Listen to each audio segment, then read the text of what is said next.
Andhra news కి స్వాగతం. నేను పవన్. మండలిలో కల్తీ నేపి చెలరేగిన మంటలు చల్లారడం లేదు. వైసీపీ సభ్యుల ఆందోళనల మధ్య తిరుమల లడ్డూపై మంత్రి ఆనం ప్రసంగించారు. నివేదికలు కల్తీ జరిగాయని చెబుతుంటే వైసీపీ దుష్ప్రచారం చేస్తోంది. కల్తీ జరిగినట్లు సుబ్బారెడ్డి, కరుణాకర్ రెడ్డి ఒప్పుకున్నారు కదా. జగన్ పాపాలే ఆ పార్టీకి శాపాలుగా మారాయి. గోవిందుడి తిరునామం కన్నర చేసింది కాబట్టే 11 సీట్లు వచ్చాయి అని విమర్శించారు. సభ రేపటికి వాయిదా పడింది. ఇక రోడ్ల విస్తరణలో 100 ఏళ్లకు పైబడిన చెట్లను కొట్టేయడం ఆవేదన కలిగిస్తోందని స్పీకర్ అయ్యన్న పాత్రుడు అసెంబ్లీలో ప్రస్తావించారు.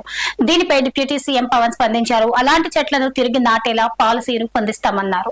అడవి తల్లి పాట, పల్లె పండుగల భాగంగా మొక్కలు నాటడమే కాకుండా వాటి పరిరక్షణకు చర్యలు తీసుకుంటాం. ప్రతి మొక్కను జియో ట్యాగింగ్ ద్వారా మానిటరింగ్ చేస్తామని తెలిపారు.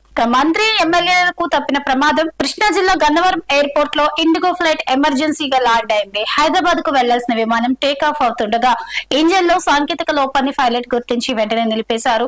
ఈ ఫ్లైట్ లో మంత్రి గొట్టిపాటి రవి, ఎమ్మెల్యేలు లక్ష్మీనారాయణ, పుల్లారావుతో పాటు 70 మంది ప్రయాణికులు ఉన్నట్లు తెలుస్తోంది. దీంతో పలువురు రోడ్డు మార్గాన బయలుదేరగా ఇతరులకు వేరే విమానం ఏర్పాటు చేయనున్నట్లు ఇండిగో ప్రకటించింది. తిరుమల లడ్డూ కల్తీ వ్యవహారం ఇవాళ కూడా శాసన మండలిని కుదిపేస్తోంది. జగన్ క్రిస్టియనా కాదా అంటూ మంత్రి అచ్చెన్నాయుడు చేసిన వ్యాఖ్యలు దుమారం రేపాయి.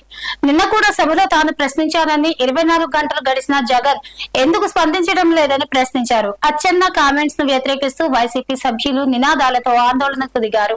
ఈ గందరగోళంతో చైర్మన్ మోషన్ రాజు సభను 5 నిమిషాలు వాయిదా వేశారు. ఇక తనపై అన్యాయంగా అక్రమంగా దాడి చేసి జైలుకు పంపారని వైసీపీ నేత అంబటి రాంబాబు ఆరోపించారు. విశాఖలో వైసీపీ కాపు నేతల బ్రేక్ఫాస్ట్ మీటింగ్ కు ఆయన హాజరై మాట్లాడారు. తనపై, తన ఇంటిపై దాడిని సాక్షాత్తు సీఎం ఆయన కుమారుడే మానిటర్ చేశారని మండిపడ్డారు. అదృష్టవశాత్తు నన్ను చంపలేదు, వారి ఆదేశాలు ఉన్నందునే పోలీసులు కూడా నిందితులను అడ్డుకోలేదన్నారు. ఇదేనా చంద్రబాబు మీ పాలన అని ఫైర్ అయ్యారు. ఇవాళ టాప్ 5 ఆంధ్ర న్యూస్. రేపటి టాప్ 5 ఆంధ్ర న్యూస్ లో మళ్ళీ కలుద్దాం.